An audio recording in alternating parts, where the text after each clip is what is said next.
Welcome to Sports Talk with Kifu, and I'm your host, Kifu Njabulwa Mashango. And this is another interview edition. And you guys know that I stay bringing you the very best in the world. You guys already know that. So today, without further ado, I'm bringing you guys this. They call him the Swedish Denzel Washington, but he doesn't act. a, a kickboxer, a Muay Thai champion, and he's faced the very best, and now he's moved into the MMA, and then now he's starting to do things, especially in the PFL. Welcome, Sadibou Sy. How do you actually pronounce your name? Sadibou Sy. Oh, Sadibou Sy. Has that bit of a French because Senegalese. Thank you for having me. Thank you for having me. How do you pronounce your name? Yeah, exactly. How do you pronounce your name? Kifuwe. Kifuwe. Yes.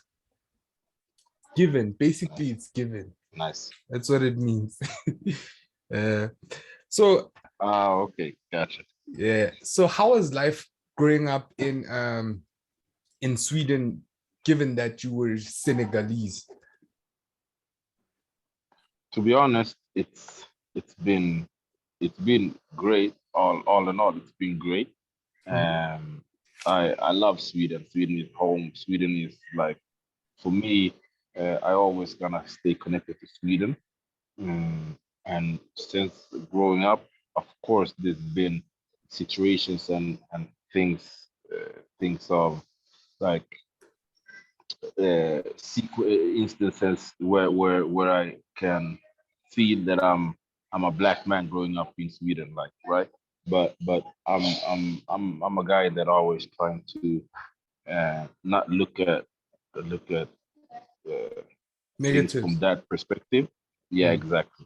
I've always tried to stay positive and not trying to make stupid things or stupid people affect me. Yeah, because racism is everywhere. That's what I usually tell people. Like, it's all about how you, obviously it's gonna irk you at some point or it's gonna annoy you, but it just comes with dealing with a lot of people in the world. A lot of ignorant people. It does. It actually really does. And like I told you, I'm trying to really not letting that affect me. And I have a rule that if you're not like in my inner circle, nothing you say or do should be able to like give me something that like make me mad or give me like a response or whatever, you know. Because then if I allow that to happen, then everybody and anyone would be able to affect me. So what experience did you like actually experience where you like, no, like what was that experience that made you realize like, yo, I am black and these people are treating me like this just because I am black? Well, there were many instances, and like growing up, it was more growing up. Like when I was younger, and I felt like I was mistreated, and I felt like I had to do more than certain people and stuff like that. But for me, to be honest, all of that has made me who I am today, because I never gonna look at a situation and think that no, I cannot do it because of this or because of that. I'm stronger because of that, I believe.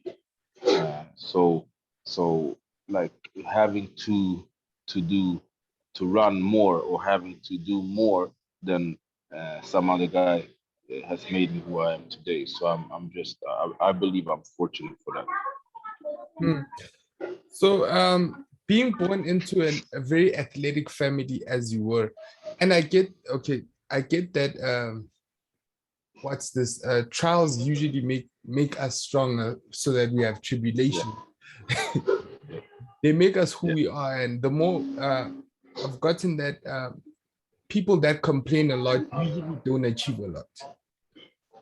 Yeah, that's so I believe that it's easier to complain to actually do, and it's Mm, easier to look at another man or another woman and say that uh she was lucky or he was lucky. That's mm, why he he got to where he got to, or where she got to where she got to. Instead of looking at yourself and say, I could do more, I could do better, and that's what I believe. So, uh, mm, I'm I believe it's always gonna benefit you to do more and not complain, and not because, to be honest, the world isn't fair. We are all born in different situations and circumstances, and that's part of life. Uh, some are giving a dealt a very good hand, some are dealt a tough hand, but that doesn't mean you can just lay down and not fight and not like try to make the best out of the situation. mm. So how did your parents actually get to Sweden? For me, that's the really interesting question. Like, how did they get to Sweden?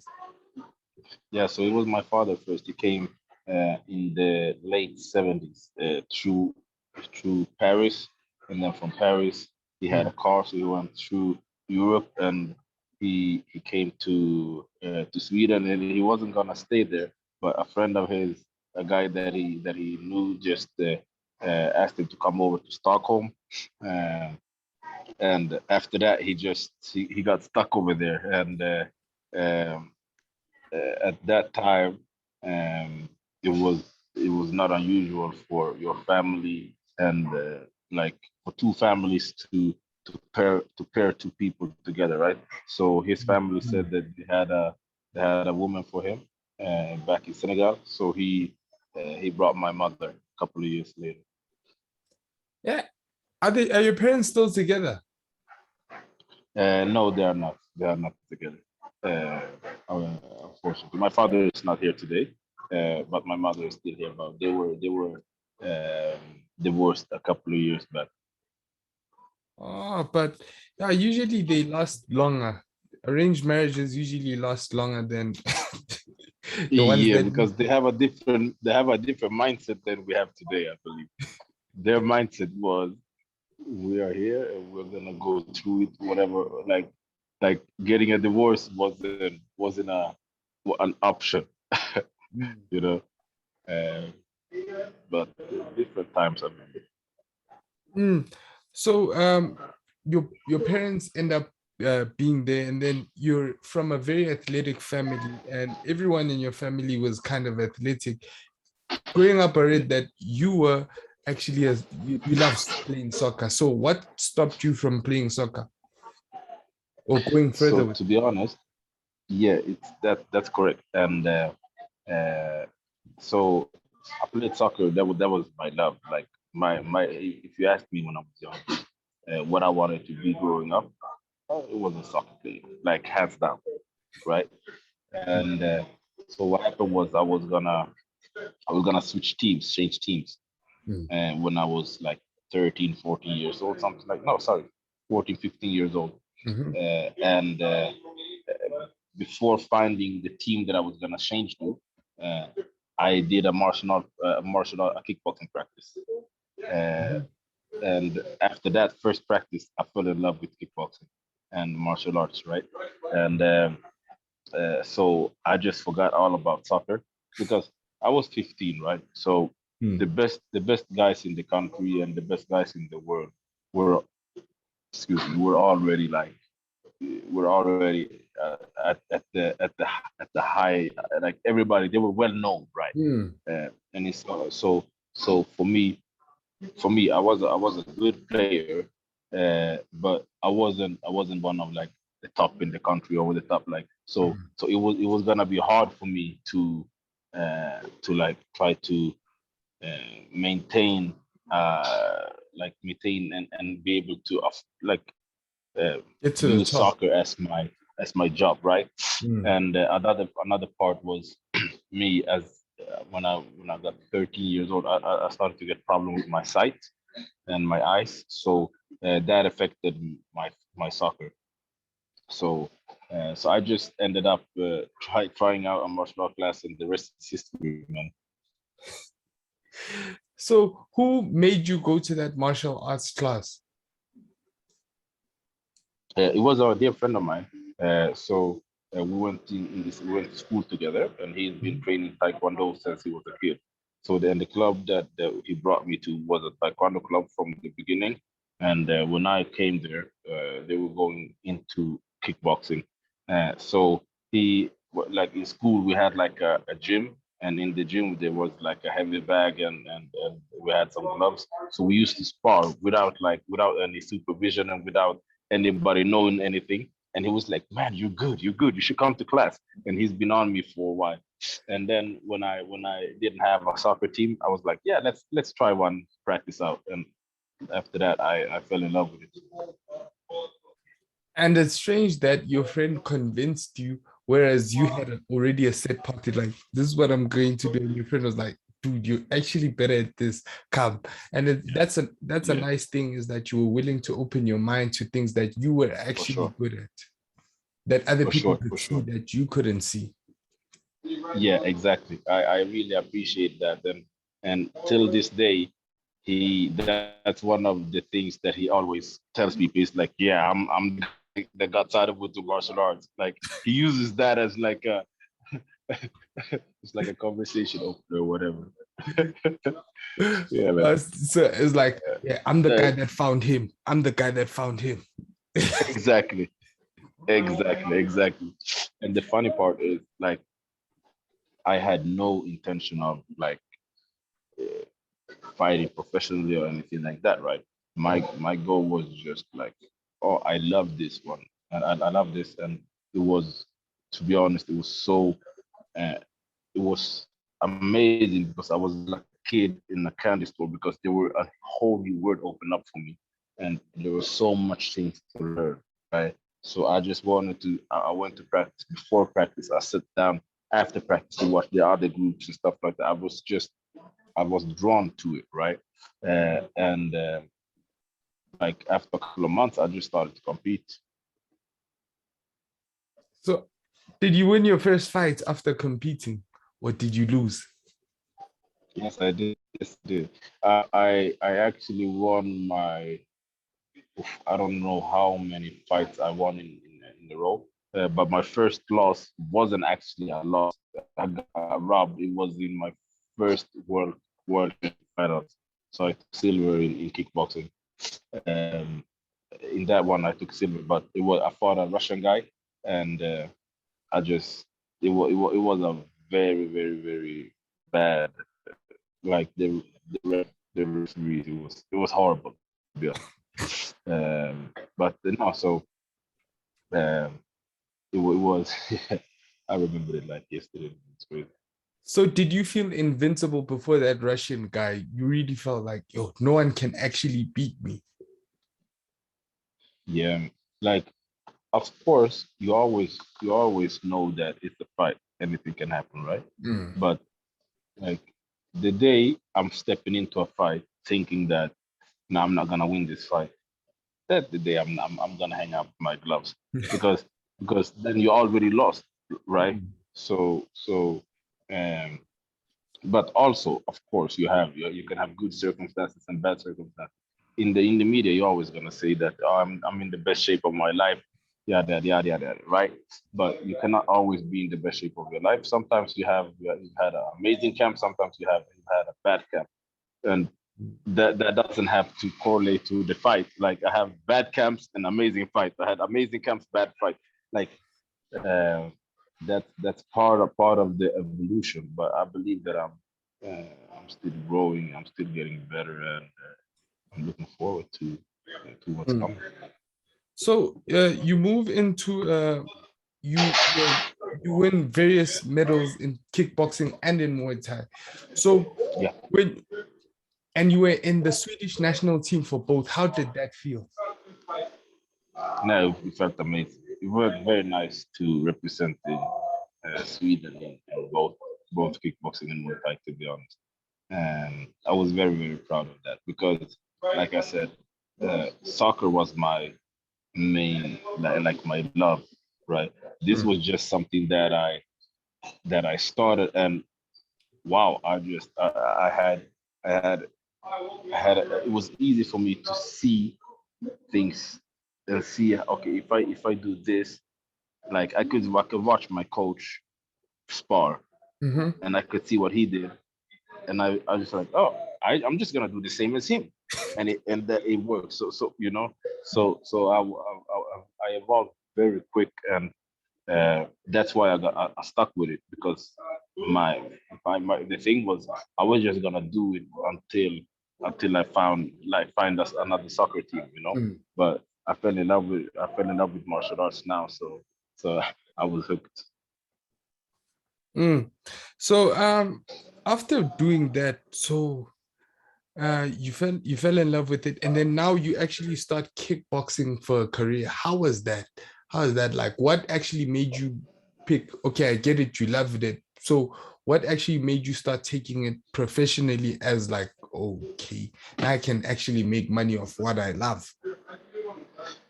To be honest, it came gradually, right? Mm. So we started with kickboxing, and first it was like I traveled around in Sweden competing, and it went very well. And then I started to go around in Europe, and it went very well. And then I started to like for the European Championships and stuff like that. And then for the World Cup, it went very well.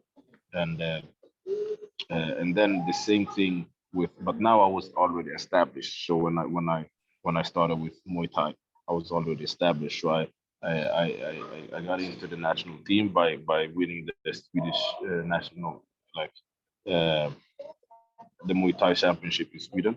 And after that, I got to represent Sweden in both kickboxing and Muay Thai. So what happened was that gave me the knowledge and the confidence to to believe in myself. And I just had to look at my coach, and I looked at him and I said, do you think, if you say, because I know that he always wanted my best, so if he said that I'm gonna fight that's a guy he believes that I can beat, right? Mm. So I never second guessed anything, and so gradually seeing, like in Muay Thai especially, you have in the championships for the World Cup, you have a lot of professional fighters. Mm. You see, so I could gauge myself and be like, oh, I'm ready for the professionals.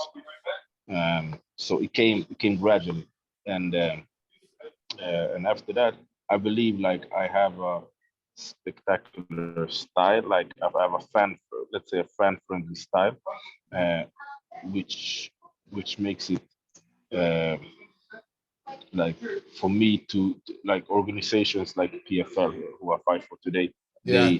they like me because of my personality and because of my style, uh, and Mm. how I am as a fighter. Like it's not only because it's about entertaining. It's about being able to tell a story. It's about more than just fighting, Mm. and that's why I believe that I'm in the position that I'm in. So uh, did you did face Simon Marcus, right? In term when you were kickboxing. Yeah, 10 years ago. I believe it's 10 years ago. Yes. So Long. how was he like when you Wow. because now he's going into the MMA as well. Yeah, I've heard that. I heard that he had a fight a couple of months ago. I don't even remember how. Do you know the result of that fight? No, I didn't. I don't, but No, but I heard he's going into MMA, and no. So when I fought him, he was actually ranked number one pound for pound in Muay Thai, Mm, uh, and I believe he was undefeated when I fought him, yeah, I was. and yeah, and no, he's a tough guy, and he was mentally strong, and uh, and I would that was I believe that was my last fight before going into MMA. I believe, because when I went into MMA, my plan was to do both MMA and kickboxing and Muay Thai, right? To just Mm. get more fights. So my plan and my goal was to be able to fight because I believe that because I believe that I was the fight was going well, but I got tired because of many different reasons. But I'm not gonna blame anything. But I believe that I could have done better in that fight.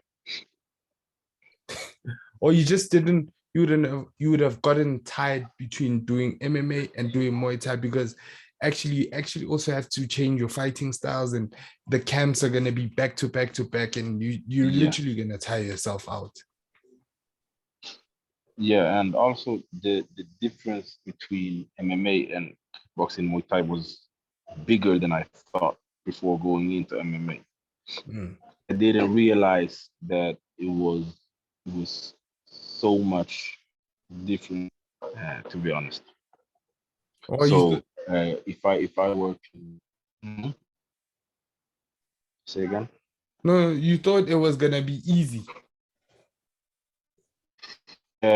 No, not easier. Not easy. I thought it was gonna be like this, like doing kickboxing and Muay Thai is more similar than doing either of those. And it's not just it's like the timing is different, the Mm. rhythm is different, the distances is different. So there's so many things that are different.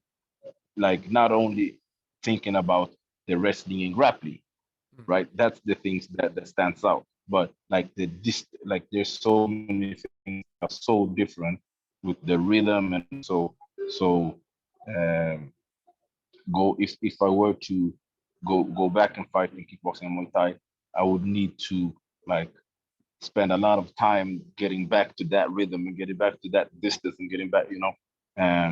So at least for me and my style.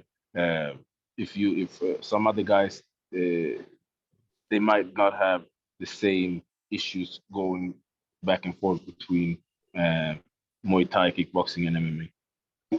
So do you think the reason that a lot of fighters are actually moving from kickboxing or Muay Thai into MMA is because of the money, besides the fact that they love fighting? Yeah, so of course, and that's a big part of it, I believe. And there's more opportunities, like not only with money, but there's more like Fame. there's more fights, there's more um, like people around the sport have much more interest in MMA than they have in Muay Thai and kickboxing, right? Hmm. Which means it's easier for you to get like people to work with, like sponsors. Hmm. Sorry about the sponsors and partners and stuff like that. Plus, it's like yeah, the money it is better, and that's because there's more eyes Hmm. on the sport. That goes hand in hand. So did that also play a factor in you also changing from, because from kickboxing, Muay Thai to MMA? Yeah. So for me, my goal was to be able to get more fights, and of course all of those like the bigger opportunities was a part of it as well. But I wasn't gonna. My plan wasn't to leave kickboxing and Muay Thai, um, but I did my first fight, and then I got offered another fight, and then I got offered another fight, and like it wasn't any. And in between that, I got offered a lot of kickboxing and Muay Thai fights also, but I was like, man, if I'm gonna do that, I need to uh, like give it a couple of months and just focus on kickboxing and Muay Thai, Hmm. uh, because I don't just wanna Do it jump in half-heartedly. between. Yeah, exactly. So and then after a while, I just started to think that it was more fun, to be honest. Uh, yeah, And so with that said, I don't know if I'm gonna fight more in kickboxing on more Thai. I don't know. I don't know what the future holds. Um, if an amazing opportunity presents itself, I would be open for it. But um, for now, I'm all in MMA. But do you think that one of the reasons that the PFL signed you is because of that David Round situation where he said, okay, after you kicked him and he was like, kick me again. And then he ended up on the floor. To be honest, I don't think that fight hurt hurt my stocks with PFL. Let's put it that way. Yeah, man. Because Yeah, that was a nice one. yeah, he said, kick me again. And then he ended up on the floor. But He didn't realize I have tall ass legs. He didn't realize that. Because when he did that, I was thinking, you're actually in my reach. You're actually in my yeah, man. but that happens a lot in fights, right? Nice. That you guys taunt each other like, yeah, I didn't feel that punch. And you know you felt it. You're Yeah. Yeah. So sure. That's part of it. what's the heaviest punch that you've ever gotten in an MMA where you really felt? Oof. Oof. I have many that's like hurt a lot, like to the body. I had like this. I have. It's hard to give you one because like I have so many fights. I have almost maybe 90 in kickboxing and Muay Thai. I don't know exactly. I don't know. And MMA, I don't know if I have maybe 18. I don't even remember. Yeah, But you have 18 MMA. But let's yeah. say who's the heaviest puncher that you've ever faced? The person with the heaviest punch. Is that one? In all together or in MMA? Let's just say in MMA. Heavy punch in MMA. I would say maybe Ray Cooper. But a lot of people actually struggle to actually face Ray, and you did it with aplomb. Yeah. Like only the referee decided that he won. It was a tiebreak. It was literally Yeah, exactly. Yeah, exactly.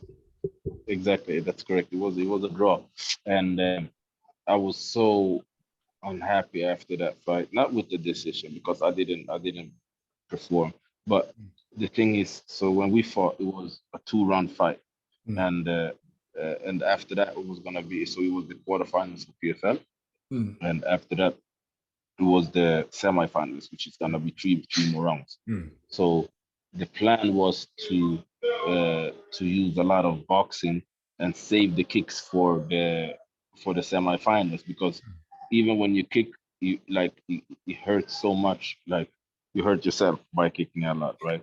So what happened was I ended up like hesitating a lot because I saw openings for the kicks, but I was like, no, the game plan was not to kick. So I was like indecisive, and you can't be that way, when you fight. You have to be first, and you have to.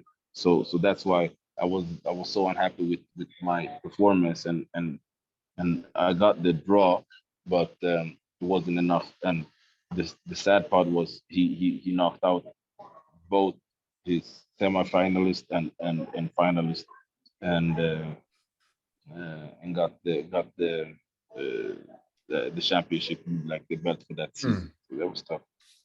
So that hesitancy. So do you think that if you relied more on your instincts in that fight, you would have won?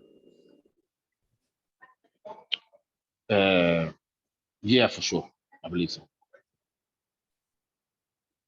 Because then you wouldn't have been hesitant. You saw an opening, you'd go for it. Yeah, for sure. For sure. So how does it feel actually having the quickest knockout in welterweight history in the PFL? 17 seconds. No, it felt good. Like the feeling, it's unbelievable. So it was in New York. It was New York is one of my favorite cities in the world. Being there, and like getting the perfect start of the season, getting the start, like it felt amazing. It felt amazing, and that actually secured me for the playoffs, the quarterfinals in PFL that season. Mm. So that was nice. So do you actually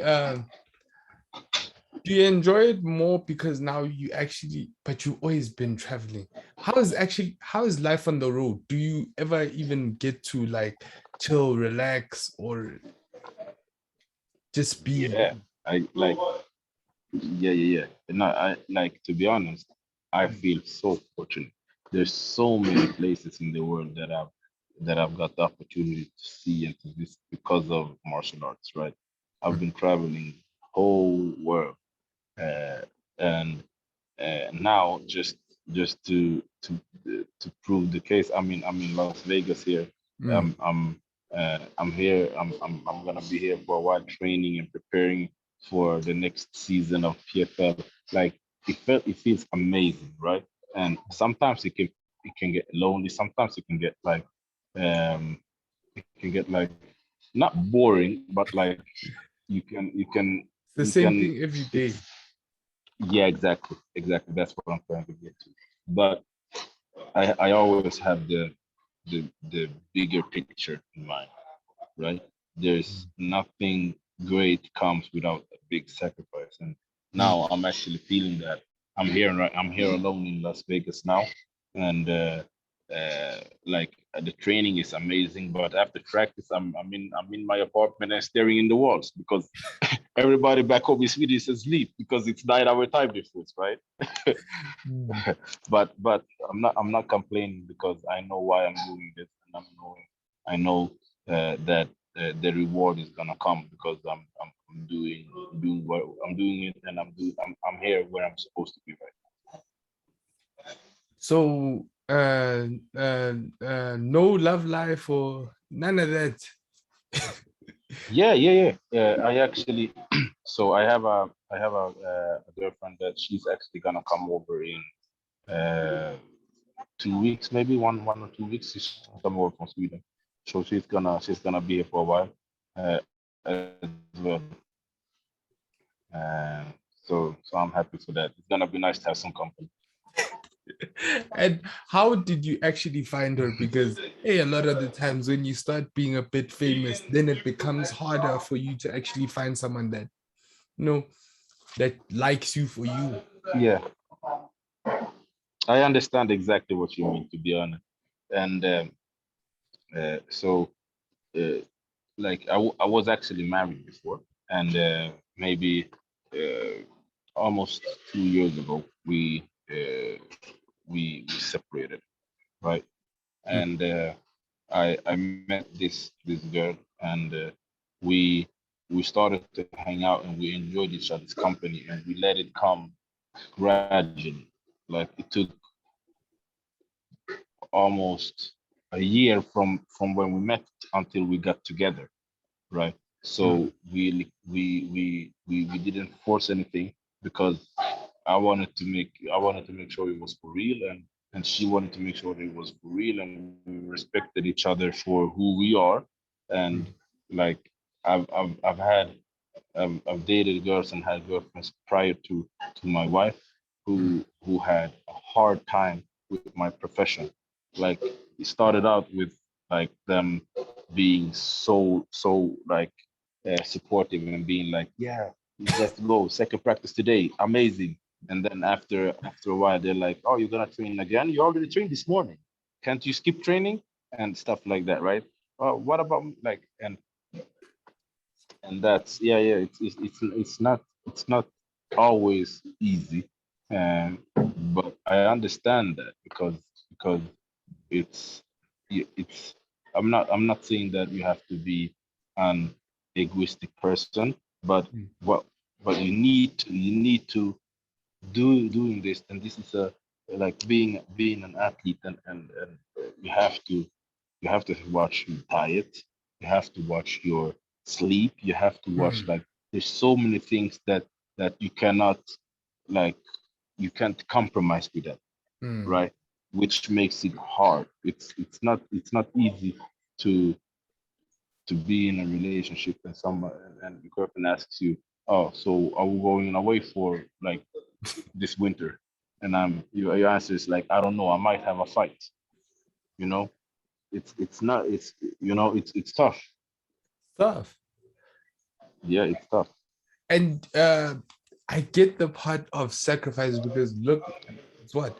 It's 5 o'clock already, and I've been up, I think, since 3 o'clock because I had to get everything done early before I go somewhere. Like I literally had to go somewhere. Yeah, It's all about yeah, that's sacrifice. sacrifice for sure. Yeah. That's sacrifice. It's all about keeping the main thing the main thing. And 100%. you guys get a lot. So your partners end up asking for a lot of time because eventually when Yeah, you start off, someone really doesn't like, okay, like we're just starting off. So I really don't need you here all the time. But yeah, now as you guys progress, that person will most likely need your time a lot. yeah, yeah, yeah, yeah, yeah. And that's correct. And hopefully, hopefully you can find someone that actually that you want to spend time with, that respect your time and you respect her time, and you become better because of having her by your side, and like uh, she's actually helping you with like recovery, helping you with diet, helping you with like stuff like that, right? Mm, So it becomes like a team. mm, But that's it's not easy. mm. It's not easy. So do you think that your marriage broke down because of time? Because you were always away? Um, mm, no, I'm not gonna say that. Not because of like that. That's part of it. Like what I do and how much energy I spend on it. That's part of it. And always have to have that as like the priority for now because I cannot come back in 10 years and say, oh, okay, now I'm gonna fight for PFL. No, I'm in PFL now. I don't have the. You see what I'm saying? Mm. So that's part of it for sure, for sure. Yeah, But I'm not gonna say that it's only that. you spend a lot of your time focused on your career, which is Yeah, understandable, but also led to a bit yeah, of detriment in your relationship or in your marriage because a lot of athletes actually experience that when they still yeah, kind of active and they actually have a wife because I'm so what's this busy, I can't actually spend time with you. yeah, yeah. And that's it's very important that you communicate like what you need, and listen to what your partner needs because there's you can do a lot by still not like compromising your training, your career. You Mm. can still meet the person with a lot of things, I believe. So it's not like, oh, so you are a professional fighter now. You can't be in a relationship. No, no, no. It's just that it's just that uh, you need to be able to see and understand that you have somebody that you live with that you have to try to give a little bit to as well.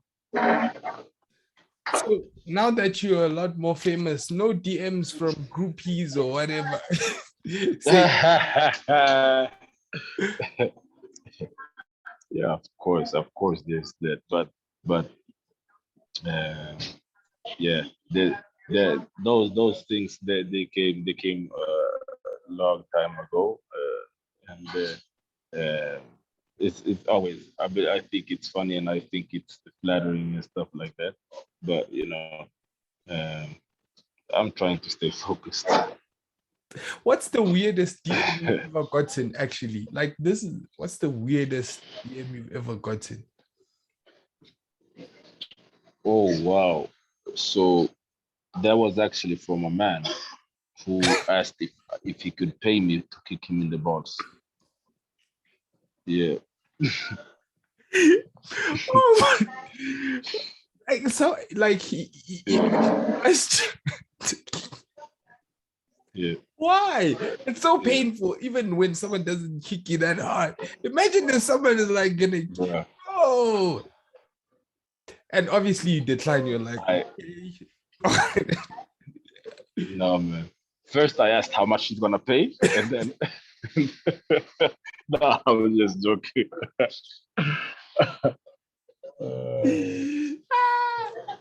I asked, how much are you gonna pay me? And you're like, most likely it's like $500. Like, I chief. No, not worth it. Not worth the problem that might come with it.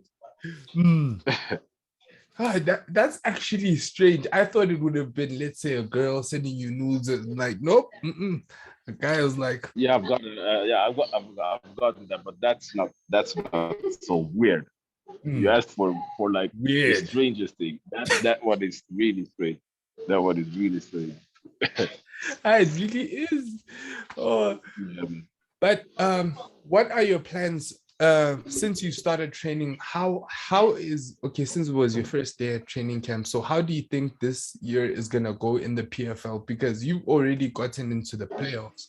So are you really looking to getting further into the playoffs? Because you actually you've actually got a good style, and you actually, a lot of people actually rate you, they rate you as one of the dark horses going into the PFL season.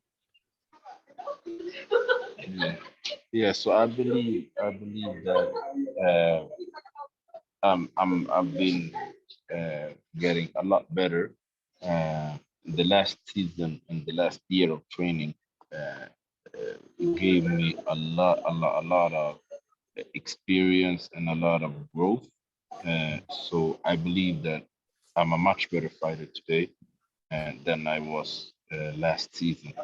So I'm really looking forward to this, and there's a lot of things that I'm gonna do differently because of experience and because of like going through things and like speaking a lot with the trainers and coaches and stuff like that. So I believe that this year we're gonna see the best of me. Okay, so I think maybe this. What would you tell your 20-year-old self? My 10-year-old self. 20-year-old self. Oh, 20 years. Oh, I would tell my 20-year-old self to not rely on talent, to rely on work ethic. Why? But that's strange. because for me I worked. I could have worked harder when I was younger because I got it too easy. So I was like, yeah, I don't need to run as much as you because I'm better than you. Like, you see what I'm saying? And that is a bad habit, So I had to remove all the bad habits and think that even if I'm better than you, I'm still gonna outwork you. So when you were younger, you partied a lot. Yeah. But that comes with it though. But you weren't partying within moderation. Sorry, you with what? Within limits. Like you weren't limiting, like, okay, now I could have fun. Okay, now this is what I should do. Yeah, of course. Like I had during camps and stuff like that, I was focused. I was focused. After camp, straight up, we're clubbing every night. Exactly. But that was a nice early adulthood, must always party, but it comes with yeah. But if you're a professional athlete, that's not very good. If you're a regular Joe like me, then maybe. Yeah, I understand. I understand. Yeah, I found it a lot for me, but not a lot compared to my friends. Mm. Oh, having fun is very important for you. Of course, Yeah, because you have it to is. let loose. I have to let loose. Can't be every day. Yeah, At least let no, let. I understand. I agree. I agree. I agree. So, what was your craziest night going out in your early 20s? Ooh, man, that's a tough question. I swear, I'm trying to remember. I cannot give you just on the short notice like this craziest night. Like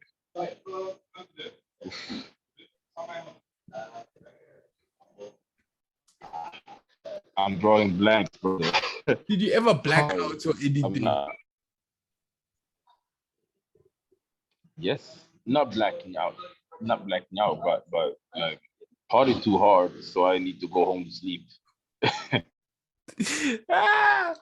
Like, Oh, oh, that answer was like, hey, man, if I tell people I'm blacking out, it's not going to be good coming into the next fight. That person's going to use it in a press conference. No. yeah, man. No, no, no. I'm just joking. Thank you so much for your Yeah, bro. time. Oh, it's actually been a blast of an interview. Oh, It's been a blast. no, thank you. No. Thank you. Yeah, man. Appreciate you. And good Thank you. luck on Thank you. yeah, good luck on your next fight. And it's actually nice seeing Appreciate it. Africans doing great things out there. I really Appreciate you. hope you hope you actually get the $1 million because I was speaking to Rauschman Theo, I think a month back. Yeah. I was Yeah, speaking yeah. to Rausch. Yeah, yeah, Yeah, he won it, and yeah. because the previous year he was literally a janitor, got into the PFL, won it, and then at least now, hope you actually go out there and actually get the whole. So no, does the PFL Appreciate it. pay you guys what when you guys fight, or you only get your money if you win at the end? Ah, no, no, of course. It's professional fighting. So you will always get paid for your fights. So you get paid for all your fights. Mm, That's and everybody gets different. That's mm, like depending on how your contract looks. mm, But no, no. So that's how you can afford to because you need to be able to mm. pay for your camp, pay for your trainers, pay for everybody's time and stuff. So no, no. So you get paid for all the fights. I was like, hey, this is a very big gamble, most. Waiting all this time. Hey, if I win the million, No, no. Of course, you don't get $1 million, but if you don't win, but you get paid. PayPal is a very good organization. no. I I hope that you actually go for it and win. I Because hope already so I've too. had a winner already on my YouTube channel. So hopefully you are also the next winner. So I can say I had two Yes, PFL winners. yes. I will make sure to win. Yeah. And if you win, you have to come back. You have to. Just write me, holler at me, and I'll be back. Yeah. Thank you so much for your time. Thank you, brother. It's been a great interview. You actually taught me so Thank you. much about work ethic and actually keeping a good balance and always keeping the Yeah, main thing. I think that's of course. the most important thing that I learned from this interview. Thank you so much, Thank you. Sadibou. And Take guys, care, all right? take care. Thank you. Thank you so much, guys. This is the end. And All right. wow, Thank you, brother. All right. thank you so much.